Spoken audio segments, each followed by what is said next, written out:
Ordem para Conversar, o podcast da Ordem dos Solicitadores e dos Agentes de Execução. Olá, sejam bem-vindos a mais um episódio do podcast Ordem para Conversar, onde já sabe, a única ordem que aqui se impõe neste espaço de análise e reflexão é mesmo esta: conversar. Como sabem, nesta segunda temporada estamos a conversar com quem lidera os órgãos da OSAI neste mandato 2025-2028.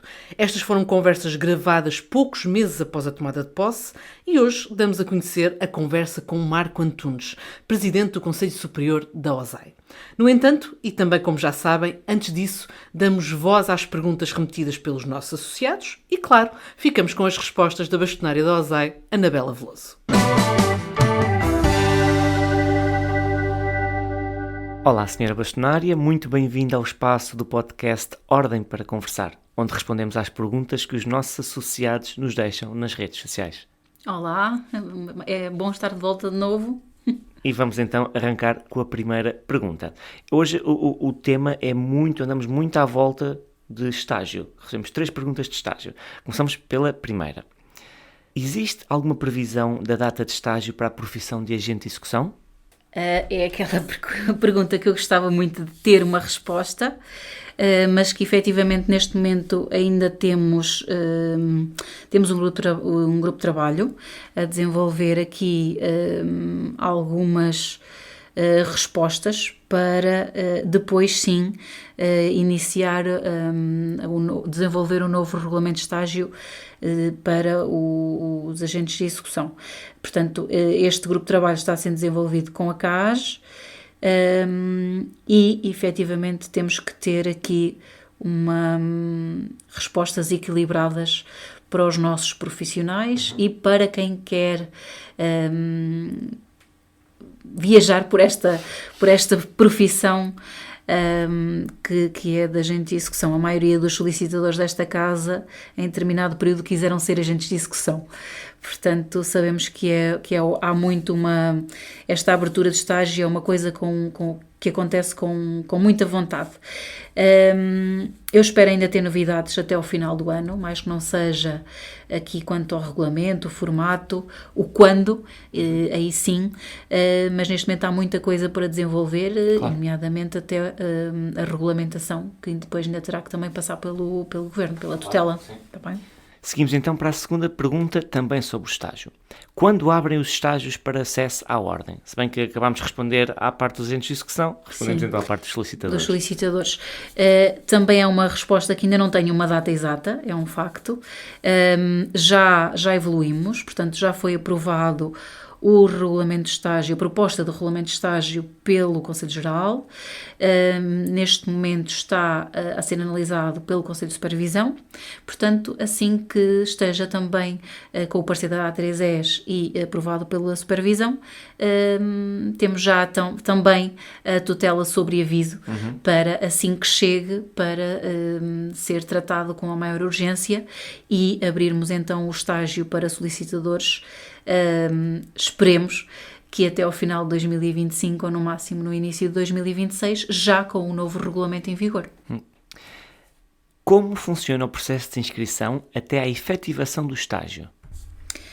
Portanto, esta pergunta é um bocadinho assim, sem rede, portanto, eu vou aqui, o processo de inscrição, portanto, pode ser terminando a licenciatura até ao estágio de solicitador ou após o estágio de solicitador até a efetivação da efetiva inscrição enquanto profissional, neste caso. Vamos dividir aqui por duas questões.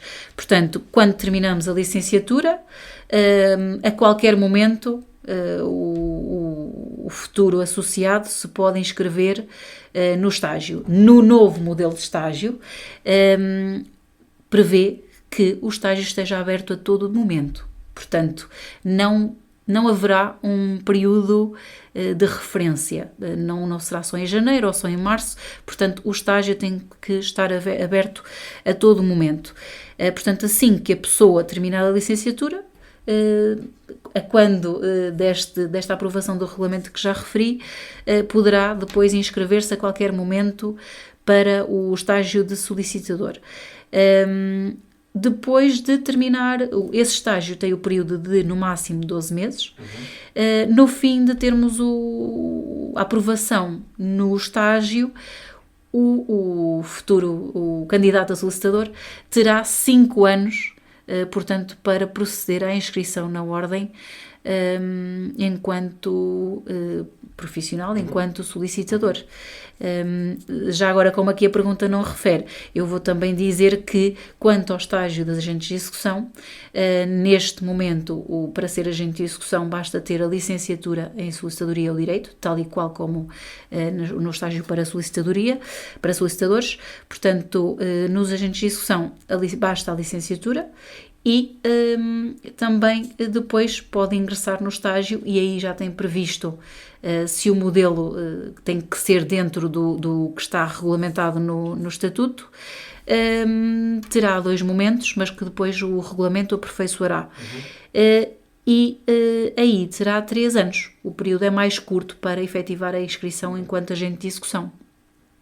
Espero ter esclarecido a pessoa que colocou a questão, mas também não poderá sempre dirigir a questão por via e-mail à ordem, que nós tentaremos esclarecer o melhor possível. Exatamente. E por fim, uma pergunta sobre um momento difícil que passámos no mês de julho com os constrangimentos informáticos. Já há alguma informação sobre a auditoria ao problema que tivemos nas plataformas informáticas?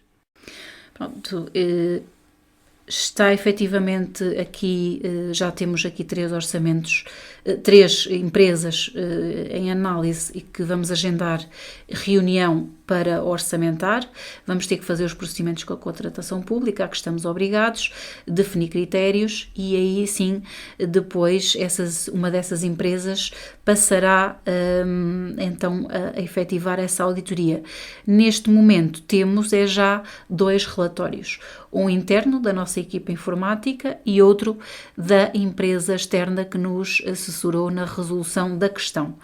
Portanto, estamos também a aguardar que deve estar mesmo aí a romper um elaborado, quer pela coordenação, portanto, da equipa de coordenação do IT, portanto, que também estiveram a acompanhar a resolução das questões, portanto, tiveram a acompanhar este infeliz incidente e com esses 3 relatórios e depois também ajudará a que a auditoria se defina um caminho para melhor resultados nos dar. Dessa auditoria esperamos não só conseguir perceber o que é que provocou, com certeza, quer também como podemos melhorar e o caminho que havemos de seguir aqui para efetivamente definirmos aqui um rumo para a nossa informática que tem que ser decidido a curto prazo e urgente, e todo o Conselho Geral tem essa consciência. Senhora Bastonária, este espaço é sem dúvida muito importante e agradecemos a todos os associados que nos mandam perguntas e pedimos que o continuem a fazer, porque é muito importante este esclarecimento que a senhora Bastonária nos dá de 15 em 15 dias aqui no podcast. Mais uma vez, muito obrigado por este momento e voltamos a encontrar-nos no próximo episódio. Obrigada e até breve.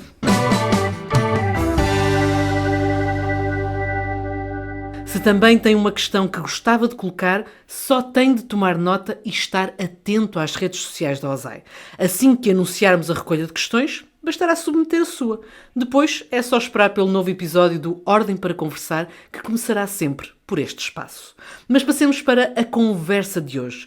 Da prevenção ao reforço do diálogo com os associados, da aposta na transparência enquanto selo de qualidade, à certeza de que um processo impacta toda a classe. A conversa com Marco Antunes foi sobre isto e muito mais. Ora, veja lá.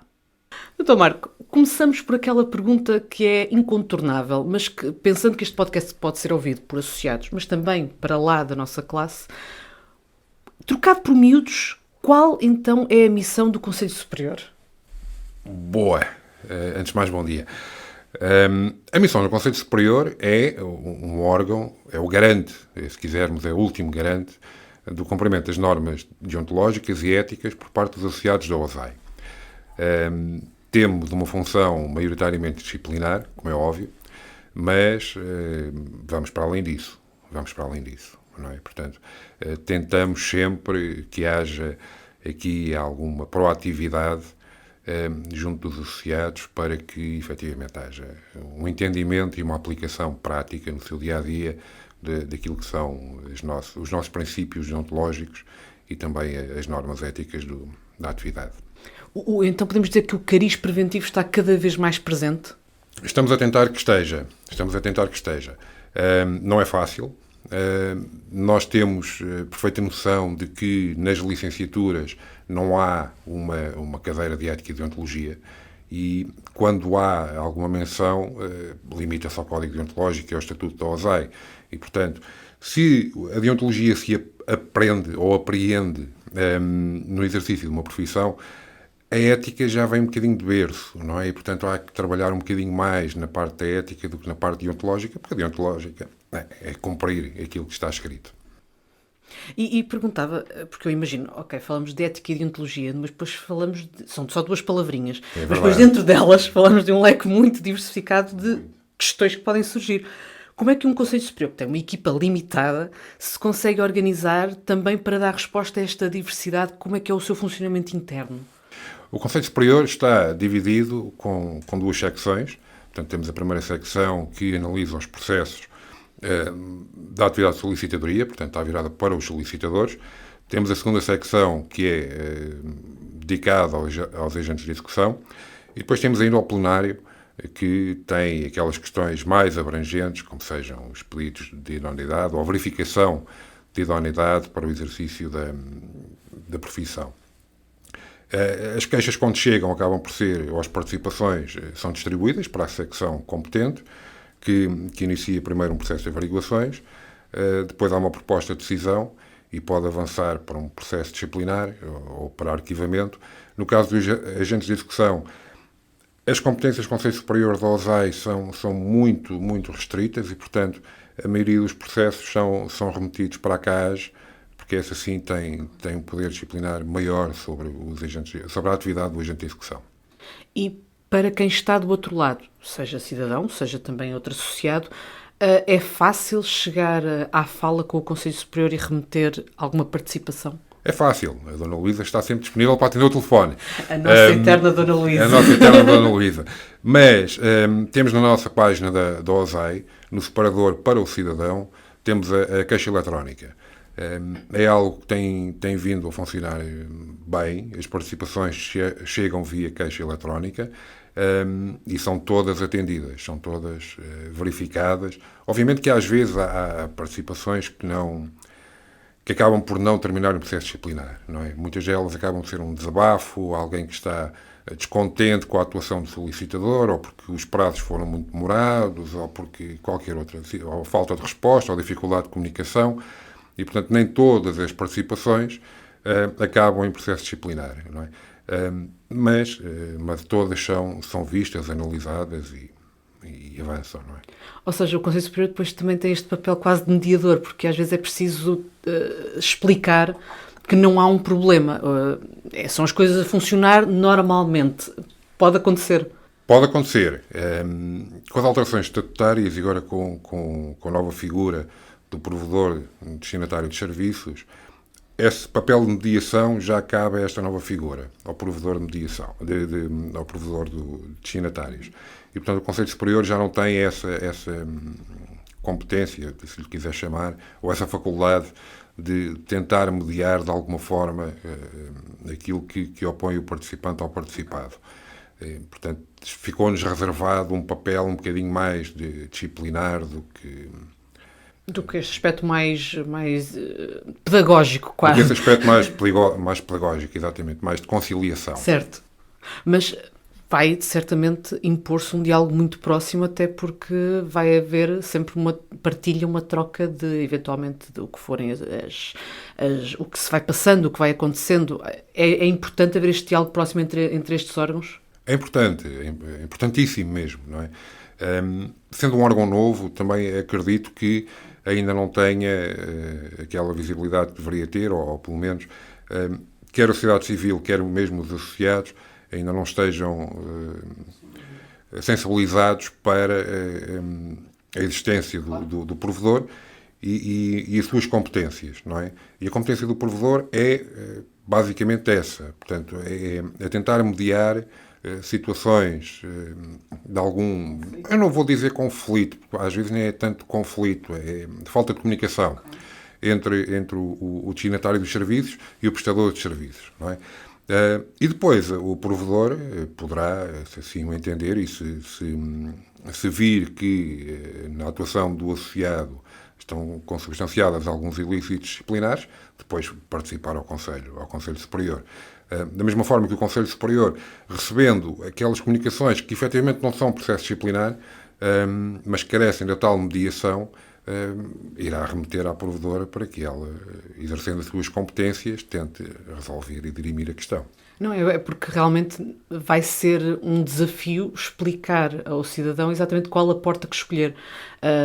Em que caso é que eu recorro imediatamente ao Conselho Superior ou quando é que devo começar por recorrer ao provedor, mesmo que posteriormente passe para o Conselho Superior. Ou se calhar podemos mesmo dizer que o provedor acaba por ser ali um primeiro filtro, digamos assim, para perceber exatamente como é que as coisas e depois distribuir. Acabará por ser um bocadinho assim. Deveria ser assim. Quase que deveria ser assim, não é? Portanto, a participação chegando ao OSAI deveria passar primeiro pelo crivo do provedor para ver o que é que está ali em causa.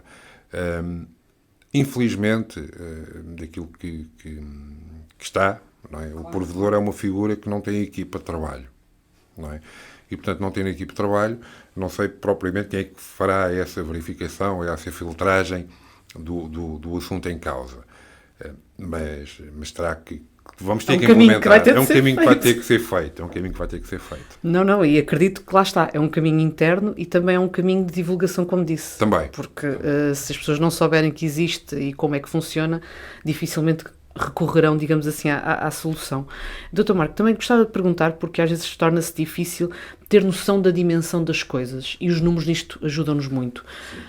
Que números é que podemos partilhar, dar a conhecer e que nos ajudem a perceber melhor o nível de trabalho que está entregue, digamos assim, ao Conselho Superior? Olha, o Conselho Superior, nós iniciamos o mandato com processos a serem tramitados, portanto, eu não vou falar de pendências, porque não há pendências no Conselho Superior, há processos em curso, não é? Nós, quando falamos de pendências, falamos de processos que estão parados por inércia, não é? Isso é que é uma pendência. Certo. E, portanto, no Conselho Superior não encontrei nenhuma pendência, encontramos processos em curso e eram 185, que já foram resolvidos, têm vindo a ser resolvidos, como é óbvio, mas desde que iniciámos mandato já entraram este ano 65 participações novas, não é? Ainda agora estava lá em cima no gabinete a despachar mais umas quantas participações da última semana, portanto o volume de trabalho realmente é grande. O Conselho Superior é constituído por 11 elementos, não é? Há bocadinho falei nas secções. As secções, na primeira secção temos 4 elementos, na segunda, dos agentes de execução, temos o mínimo estatutário, que são 3 elementos, até porque é uma secção com menos serviço, e depois os restantes 4 elementos, sendo que o Presidente não pode ser relator em nenhum processo, portanto sobram 3 elementos para os processos da competência do plenário. E assim que estamos distribuídos. Também encontramos esta novidade de um Conselho Superior agora constituído segundo o método D'Hondt, não só segundo o método D'Hondt, como também com elementos externos, não é? Mas, são muitos desafios. São muitos desafios de uma vez só, mas as coisas estão a transcorrer muito bem, mesmo os elementos externos estão-se a adaptar à dinâmica da OSAI, estão-se a adaptar à dinâmica do Conselho Superior, também são designados como relatores nos processos e, portanto, também terão que ter ali uma palavra a dizer na aplicação do direito disciplinar e as coisas estão a correr muito bem. Ou seja, até à primeira vista poderia ser algo que se pensasse bem como é que isto vai funcionar, mas no fim, se calhar a diversidade de perspectivas até enriquece todo o processo de avaliação. É verdade. Enriquece o processo de avaliação, a diversidade não só de perspectivas, como também de background profissional e mesmo formativo da parte de todos os elementos que compõem o Conselho Superior. Algo que aconteceu muito bem no momento da tomada de posse, portanto, deixaram de existir listas, não é? E aquela divergência de ideias que existiam durante a campanha eleitoral sanou-se completamente e, portanto, neste momento trabalhamos como equipa e verdadeiramente como uma equipa. Portanto, Eu não vejo diferença entre nenhum dos 11 membros do Conselho Superior. Somos uma equipa que estamos a construir também alguma união, porque muitos de nós não nos conhecíamos, Claro. não é?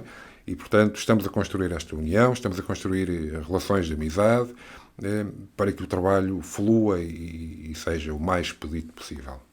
E pedia-lhe só para recuarmos um bocadinho até aos números, só para lhe perguntar se, olhando para estes números, disse-me 65 desde que arrancou o mandato, nós devemos olhar para estes números como, ok, algo menos positivo porque há realmente margem eventualmente para haver um processo disciplinar, ou também podemos ver algo de positivo como uma sociedade mais atenta, mais informada, uma ordem que também se faz notar mais próxima e que as pessoas sabem que podem recorrer a ela para esclarecer as suas dúvidas, para realmente terem uma solução para o seu problema. Como é que nós devemos olhar para estes números? Considerando o teor das participações e os assuntos que são abordados, eu não olho para estes números com preocupação. E partilho a sua opinião, ainda bem que colocou a questão nestes termos, partilho a sua opinião que realmente estes números refletem, por um lado, a visibilidade da OSAE e o reconhecimento na sociedade civil que podem recorrer à OSAE para resolver a situação com a qual se sentem desconfortáveis, não é? Porque uma participação é isso mesmo, é uma situação de desconforto perante uma atuação de um associado da Ordem. Mas volto a frisar, grosso modo, as participações que chegam são situações de desagrado, muitas delas, ou se calhar a maioria, por um atraso, uma demora muito grande na resolução do problema, outras porque, fim do processo, não houve a entrega dos documentos ao cliente, que a ele estaria direito, não é? Portanto, situações graves contam-se pelos dedos das mãos, são poucas, felizmente são poucas. Há algumas reincidências, o que também essa parte deixa-me triste, haver reincidências, porque prova que, ou demonstram uma falta de vontade do associado em melhorar-se, não é? E aqui aquele aspecto preventivo que falámos no início é extremamente importante. Também é verdade que o modelo de estágio que temos não favorece a transmissão daquilo que serão os princípios éticos e deontológicos de um profissional da solicitadoria, porque não há espaço para isso. Não é? E, infelizmente, depois também depende um bocadinho do patrono que se tem. Eu costumo dar este exemplo, e se me permite... Não, por favor. Eu, quando acabei o meu estágio, portanto, ia iniciar uma profissão e desloquei-me, portanto, saí do concelho em que residia para um novo concelho. E a primeira coisa que fiz, na primeira semana que lá cheguei, foi cumprimentar os colegas todos da comarca, apresentar-me, não só os colegas da comarca, como também aqueles advogados assim, com mais nome naquele concelho. Hoje em dia isto é uma prática que não existe, não é? Eu, enquanto delegado concelhio, embora no meu concelho sejamos poucos, mas quando aparecia alguém novo, quando eu me apercebia nas listagens que aparecia alguém novo, eu mandava sempre um mail e dizia, olha, este mail deveria ter sido ao contrário. Não é? Não devia ser o delegado a dar-lhe as boas-vindas, mas devia ser o colega a apresentar-se. Isto pode parecer uma coisa sem importância. Mas é de extremo valor. Não é? É de extremo valor e demonstrativo de alguém que está a entrar numa profissão e que quer contar com a ajuda e com o estímulo de quem já cá está. E os solicitadores mais antigos estão sempre disponíveis para ajudar e esclarecer dúvidas dos colegas que estão a iniciar a profissão. Infelizmente, se calhar eu não queria utilizar uma palavra feia, não é? Mas há muita gente que acha que não precisa de ajuda, que já sabe tudo, não tem dúvidas. Ou acomodámos-nos ali ao pedido de amizade no Facebook, se calhar. Ao pedido de amizade é de minutas. Não, mas sim, ou seja, revela uma diferença também de atitude e que, na verdade, depois acaba por condicionar estas passagens de testemunho, de informação, de forma de estar, porque a profissão de solicitador é muito mais do que, como disse, meros procedimentos. Há muito mais a adquirir e que só se adquire no contacto direto com a profissão e com quem já lá está. É verdade. A solicitadoria na sociedade civil não é uma profissão, é uma função. Não é? é uma função. E quando nós percebemos isso, é com muito gosto, todos os dias, acordamos e abrimos a porta do escritório. Sentimos que estamos a exercer uma função social. Se olharmos para a solicitadoria apenas no aspecto mercantil, como fonte de rendimento, aí, lá está, vamos perder muito daquilo que nos define, também em termos deontológicos, como é óbvio. E perguntar, pegámos da palavra função, também há aqui falámos já da provedoria, falámos também da CAS como um organismo externo com o qual tem de cooperar, e o conceito de supervisão é um outro elemento, uma outra peça que esta reforma estatutária também trouxe, que vai também trazer uma nova maneira de estar do Conselho Superior? Obviamente que vai trazer uma nova maneira de estar. Eu tenho uma opinião muito pessoal, que já partilhei várias vezes sobre o Conselho de Supervisão. É verdade que as competências de supervisão eram do Conselho Superior, e a leitura que eu faço é que com a constituição do Conselho Superior, segundo o método D'Hondt, e integrando elementos externos, estava garantida a imparcialidade para que fossem exercidas as competências de supervisão. Portanto, não haveria necessidade de termos mais este órgão, esvaziar as competências de supervisão e criarmos este órgão. As alterações estatutárias tentaram acabar com uma ideia, se calhar errada, de que os órgãos profissionais exerciam muito corporativismo. É uma palavra feia que já não se pode usar como é que é? Há 51 anos, não é? Mas lá está, mas as ordens profissionais são muito questionadas exatamente por essa... São muito questionadas por isso. E, portanto, temos aqui um órgão de supervisão que vai quase que fiscalizar todos os outros órgãos da Ordem, com competências próprias. E, curiosamente, houve uma competência... Há competências... O Conselho Superior tem uma competência exatamente igual à do Conselho de Supervisão. Está no Estatuto. É cópia... Foi copy-paste. A linha a linha. Foi copy-paste. E que é apreciar os recursos sobre as decisões ou as recusas de inscrição na Ordem. Isto era uma competência do Conselho Superior, no âmbito da supervisão. Portanto, o número 1 do artigo 34 foi revogado.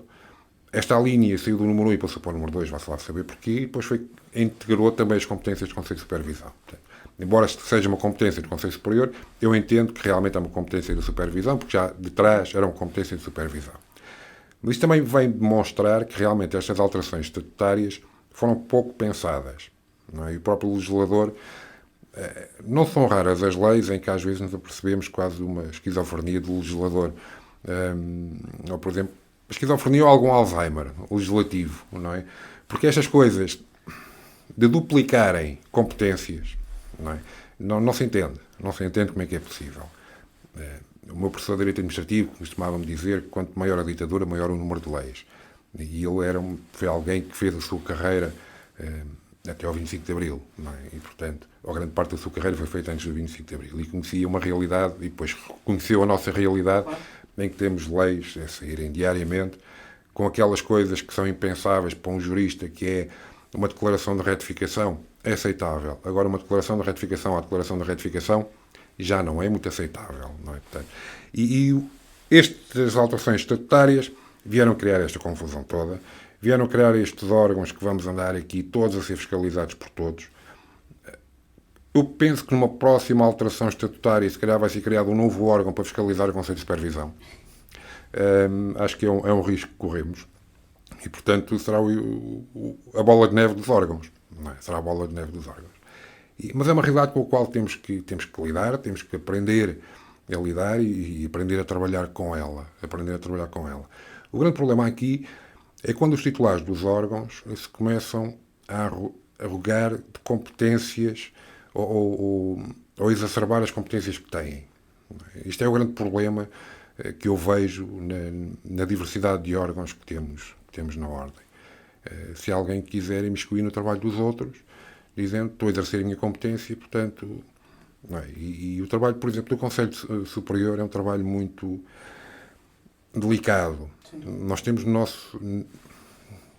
o poder de decisão sobre o futuro das pessoas.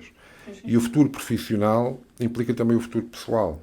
Sim, sim, sim. Não é? E uma das missões mais duras, não é? É uma das missões mais duras. É uma das missões mais duras. Os processos mais complicados que temos são de verificação de idoneidade das pessoas. O Estatuto refere claramente em que situações é que a pessoa pode ser considerada inidónea para o exercício da profissão. Mas isto requer muita sensibilidade, não é? E não é fácil. Não, até porque é sensibilidade com muita imparcialidade. E aqui este equilíbrio, esta balança, estar sempre com os dois pratos no sítio certo, é difícil. É difícil. E, portanto, requer, por um lado, como disse muito bem, esta responsabilidade com imparcialidade, mas também com bastante formação, acima de tudo, experiência de vida, para conseguirmos perceber o que é que efetivamente está ali em causa. Não é? O que é que está ali em causa e se realmente aquela pessoa merece uma segunda oportunidade. Não é? Estou-me agora a recordar de um caso em que estamos com dificuldade em decidir, não é? Com muita dificuldade em decidir, porque é o futuro de alguém. É o futuro de alguém que está ali. E depois temos que olhar no futuro, isto é, alguém que, vamos supor, alguém que se quer inscrever na ordem, não é? Mas que tem um registro criminal que não está limpo. O Estatuto diz que pode-se recusar a inscrição a alguém que tenha sido condenado por um crime desonroso para a profissão. Logo à partida, o que é um crime desonroso para a profissão? Não é? Pois, abre aí uma capacidade interpretativa muito grande. E depois vamos aceitar a inscrição desta pessoa e um dos direitos que todos nós temos, associados à ordem, é, no futuro, sermos candidatos a qualquer órgão. Não é? E uma coisa é um profissional que exerce a sua atividade na sua terra natal, portanto, as pessoas até o podem conhecer e podem dizer, olha, fez isto ou fez aquilo e agora é solicitador, mas não passa daí. Não é? Agora, este profissional está no seu direito de se candidatar a bastonário. Claro. Portanto, um dia pode chegar um cargo de mais responsabilidade ainda. Um cargo de responsabilidade e com mais visibilidade. E depois aí será... É isso, é tentar sempre antecipar o que ainda não é um problema. A tentar sempre antecipar o que ainda não é um problema, não é? Tentar sempre antecipar. Porque aquela história da borboleta que bate as asas e provoca, ou se quisermos atualizar alguém que dá uma dentada no morcego e dá cabo disto tudo, não é? Mas a verdade é exatamente esta. Nós, enquanto classe profissional, reparem, eu exerço a minha atividade no Concelho de Vagos, portanto, ao lado de Aveiro. A minha atuação pode, enquanto solicitador, pode influenciar o trabalho de um colega de Faro, sem nos conhecermos. Sem nos conhecermos, não é? Imagina que eu resolvo um problema daqueles barbicachos a um cliente, e esse cliente, no almoço de família, fala com um primo e diz, olha, pá, a mim quem me safou foi um solicitador, pá, esse primo que tem uma dificuldade e que até é de Faro, e vai à procura de um solicitador que tem uma boa referência. Não é? E o contrário também pode acontecer. A minha má atuação vai prejudicar o nome de todos os outros colegas. Claro. Então, nos dias que correm, não temos a menor dúvida. Não temos a menor dúvida. Não é? E, portanto, temos de ter noção e consciência disto. Embora sejamos profissionais liberais, mas somos todos ramos da mesma árvore. Ou, se quiserem, somos todos, não vou dizer flores, não é? Mas frutos da mesma árvore. Certo, mas e o profissional liberal, à partida, a responsabilidade é tão grande quanto o quão liberal é a profissão. Portanto, é verdade. Porque são em primeiro lugar, são os vossos primeiros júris, digamos assim. Acaba por ser um bocadinho uma prova convosco próprios. É uma prova connosco próprios. E para mim, que estou na profissão já há mais de 25 anos, não há muito mais, mas há 25 anos e uns meses, e os colegas estão agora a entrar na profissão. Não é? Nós vivemos numa sociedade de consumo rápido, uma sociedade que vive muitas redes sociais, uma sociedade que vive extremamente muito ou demasiado da imagem. Mas eu nunca tive um cliente que me entrasse no escritório ou porque tivesse visto um anúncio no jornal ou porque tivesse visto a minha página de Facebook. O cliente entra no escritório porque vem recomendado. Isto mal comparando, é a mesma coisa que o médico. Ninguém vai ao médico porque viu a publicidade dele. Não é? Porque a página apareceu. As pessoas vão ao médico porque já falaram com os amigos e reconhecem a competência daquele profissional. Não é? Porque o que é que está em causa? É a nossa saúde. Na solicitadoria é a mesma coisa. O que é que está em causa? É a resolução dos meus problemas. Das minhas dores. Das minhas dores, não é? Das minhas dores legais ou procedimentais ou administrativas, mas é o que está em causa, são as minhas dores. E, portanto, eu quero ter um bom profissional a tomar conta de mim. E isto não é fácil, não é? E também para o Conselho Superior não é fácil lidar agora com esta realidade da imagem nas redes sociais, de alguns abusos, não é? Que aos olhos de uns são abusos, aos olhos de outros são algo perfeitamente normal. São resultado natural. São resultado natural da evolução da sociedade. E tudo isto são questões e desafios não só para o Conselho Superior, mas também para a própria OSAI, não é? De incutir nos seus associados a noção de que há alguns limites que a profissão não deve transpor. Há alguns limites que a profissão não deve transpor. E acaba por passar por aí também a prova de que as ordens profissionais têm um papel, porque se assim não fosse, não é? Quando vamos muito em flexibilizar, em porquê ter as ordens, porquê que passa por aqui eu poder exercer esta profissão, é porque acaba por ser um selo de qualidade, não é? E o Conselho Superior tem uma parte muito relevante nesse selo de qualidade. Temos uma parte muito relevante nesse selo de qualidade e disse muito bem, as ordens são o garante da qualidade dos associados. Nós, quando falamos de profissões regulamentadas, elas são regulamentadas por alguma razão. Por alguma razão. Há profissões que não o são, se calhar também deveriam ser, não é? Acabam por ser regulamentadas pela própria sociedade, pelos próprios clientes, vão regulamentando, não é? Porque a grande regulamentação é feita, quer queiramos, quer não direi regulamentação, mas a grande escolha entre os profissionais é feita pela sociedade, quer queiramos, quer não é? E, portanto, as ordens têm este papel importantíssimo de garantir a qualidade dos seus profissionais, por forma a que todos tenham acesso ao mesmo leque de clientes.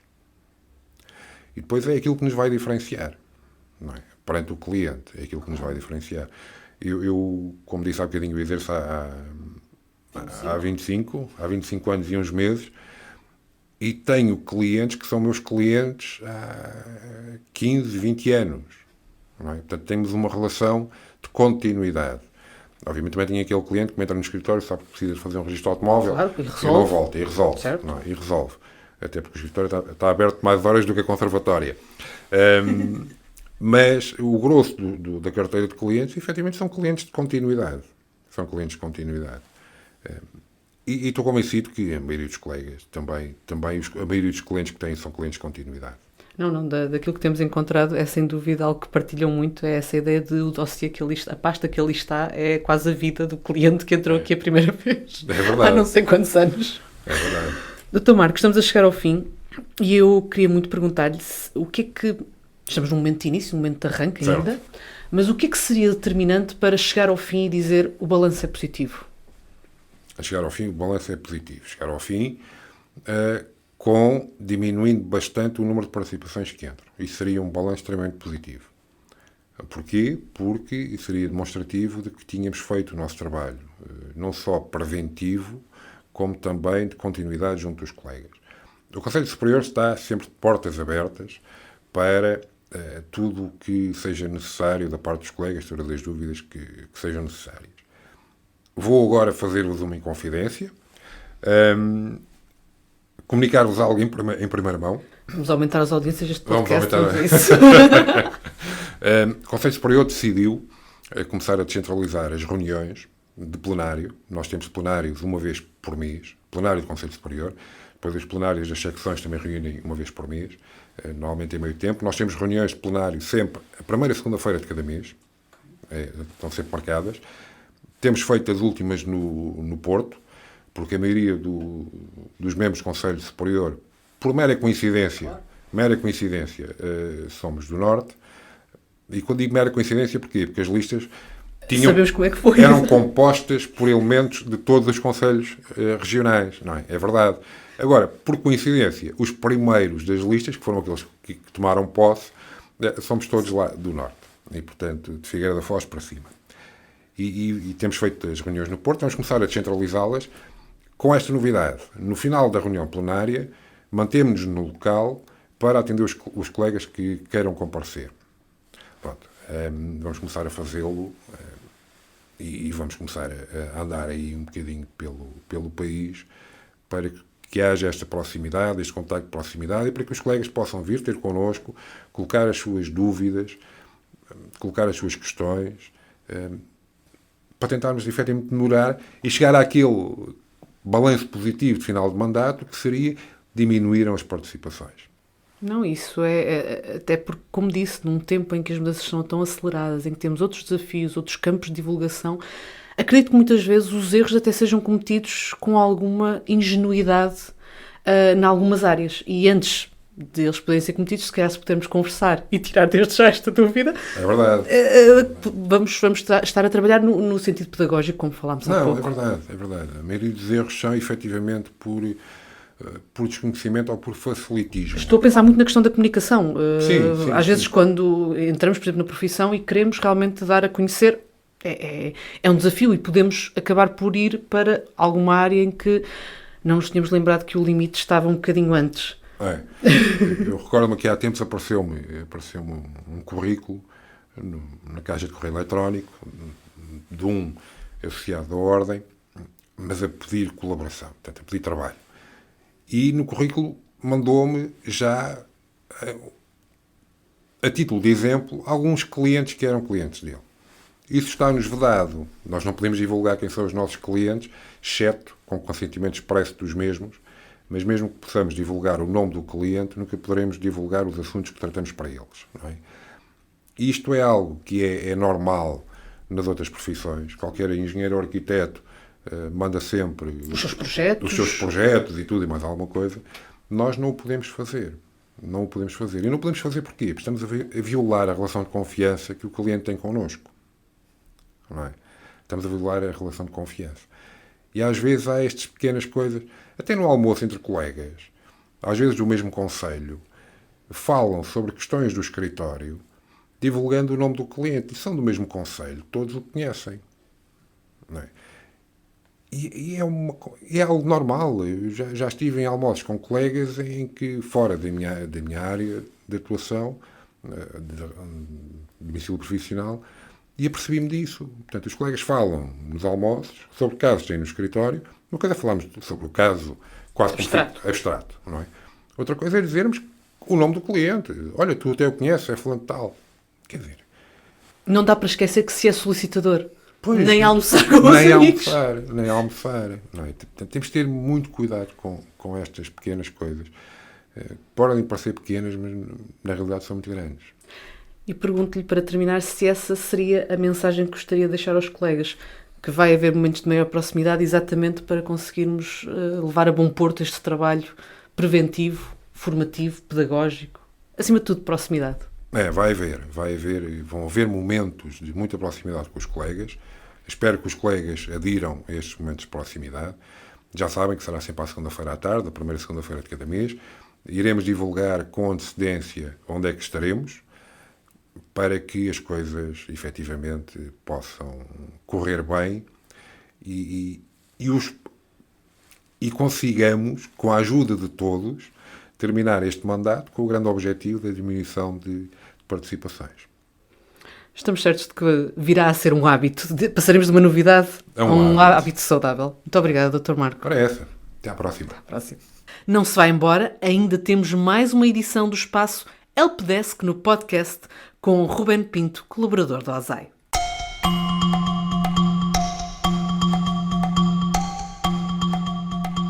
Olá, Ruben, muito obrigada por estares aqui connosco novamente em mais um episódio do Helpdesk no podcast. Obrigada pelo teu tempo e obrigada por vires até cá para esclareceres mais uma dúvida daquelas que os nossos associados colocam bastante através do Helpdesk da OSAI.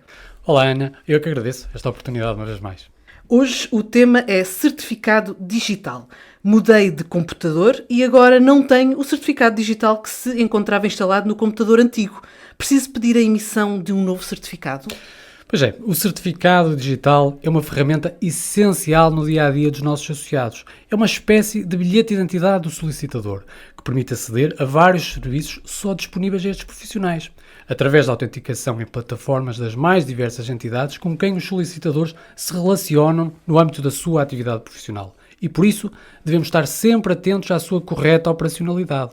Quanto à pergunta em concreto, Ana, já tendo sido emitido um certificado digital anteriormente, encontrando-se o mesmo em vigor, não é necessária nova emissão para reinstalar o certificado, bastando apenas repetir o procedimento de instalação efetuado inicialmente, que pode ser realizado nos vários computadores onde pretende utilizar o certificado. Ruben, já que hoje a nossa resposta foi curtinha, aproveito para te perguntar como é que os nossos associados podem e devem contactar o Helpdesk da OSAI?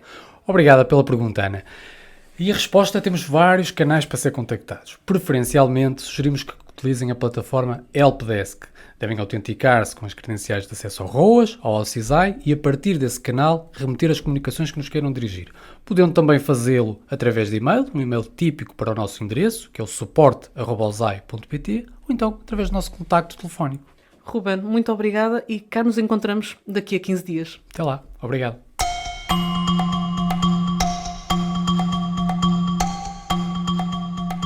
Agora sim, chegamos ao fim de mais um episódio da segunda temporada do podcast Ordem para Conversar.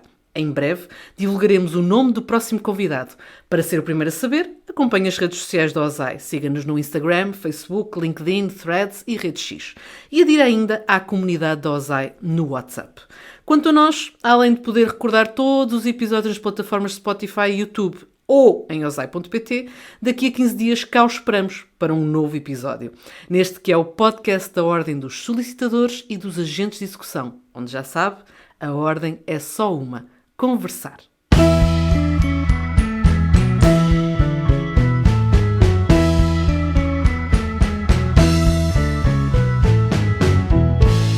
Ordem para Conversar, o podcast da Ordem dos Solicitadores e dos Agentes de Execução.